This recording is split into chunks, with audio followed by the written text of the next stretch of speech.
邵雍的为人广为流传的是，他一生都未尝强语于人，一辈子都没有对别人说过狠话。但邵雍又是一个喜欢高谈阔论的人，富弼有一次听他高谈阔论时，竟不自觉地忘了让仆人搀扶，而自己走了过来。他的学生张民曾说，跟随他20多年，未曾听他重复语，说明邵雍健谈的同时，知识也极为渊博。这样一位善于高谈阔论的人，当他被人怼，被人批得体无完肤、一无是处时，他能忍吗？但是不忍又能怎样？你的贫穷是实实在在的，那蓬蒿再高洁也是一把草，那梨货菜根再香甜，在山珍海味面前也逊色。人们常说骂人不揭短，就是因为短处很难骗人又骗己的圆过去。但邵雍之所以是君子，是一代宗师，让人敬佩的地方就在于他并不试图伪装，他以诚面对指责，让人深深的折服。具体是如何回应的呢？且看欲感对客曰：事有难齐全。在前面，诗人描写客人的观点时，用有客谓欲曰，用了一个谓字，意思是告诉，往往表示一个知道的人告诉另一个不知道的人。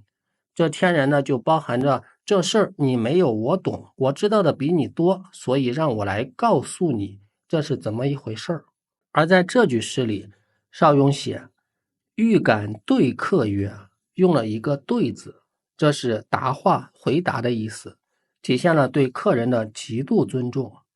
虽然我自己的情况我比你知道，但我不和你一般见识，不说欲感谓客曰。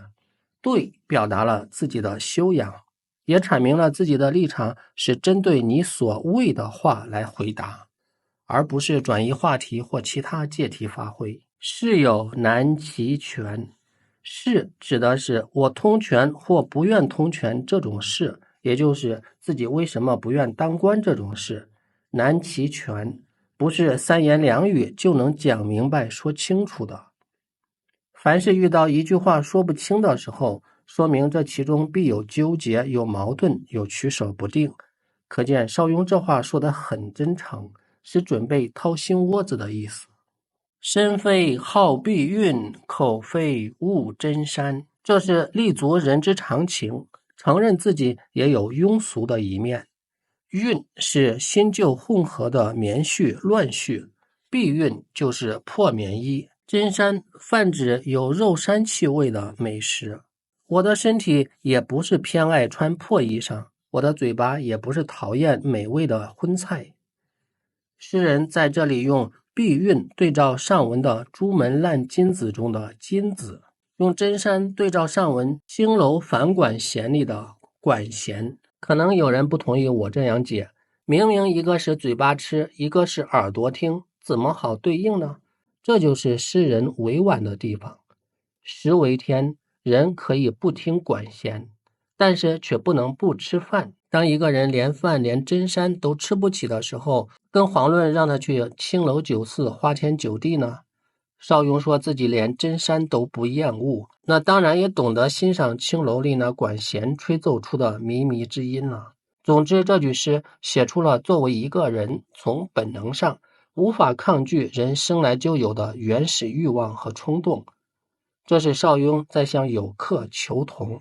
岂不知细袍而故辞之边。细袍语出《论语阳货》中孔子的名言：吾其袍瓜也哉，焉能细而不食？意思是孔子自比贤才，不愿像苦涩的袍瓜，也就是葫芦一样被悬挂着无所作为。后来有成语袍瓜空悬，来比喻有才能的人却被闲置，不为世所用。同样，执鞭也出自《论语》，执鞭之事，吾亦为之。意思是哪怕给人赶车我也干。这是说孔子在符合道义的前提下，不嫌弃任何卑贱工作，只要能够获得财富，他也愿意去做。但若违背道义，不义而富且贵，于我如浮云。故词是在词之后的词，是至少词过了3次，后来比喻坚决不干。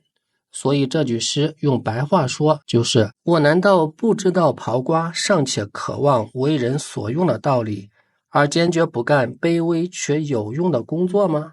换句话说就是我也想大展宏图为世所用，并不是眼高于顶看不起卑微的工作而只想当大官。上一句是写人的原始本能，这一句是写人的社会价值体现的需求，这2句都是在向有客求同，是在回应对清高的质疑。既然方方面面都和别人一样，那么为什么别人争先恐后的求当官，而你却不去呢？下一句诗揭开了终极答案，我们在下一个视频里解析，再见。